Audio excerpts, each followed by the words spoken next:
શું તમે જાણો છો એક એવા વ્યક્તિ વિશે જેણે અન્યાય સહન કર્યો પણ આખા દેશને સમાન અધિકાર આપતું બંધારણ આપી દીધું? 14 એપ્રિલ 1891 મધ્યપ્રદેશના મહુમાં જન્મ્યા ડૉક્ટર ભીમરાવ રામજી આંબેડકર.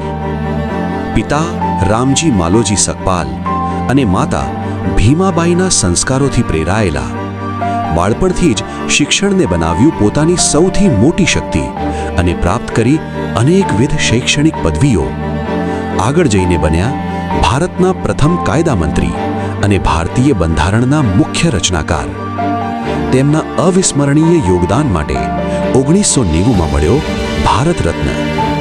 આવો આજે તેમના જન્મદિવસે પ્રતિજ્ઞા લઈએ, સમતા, સ્વતંત્રતા અને બંધુત્વના માર્ગે ચાલવાની. બાબા સાહેબને નમન, ભારતના મહાન નિર્માતાને વંદન.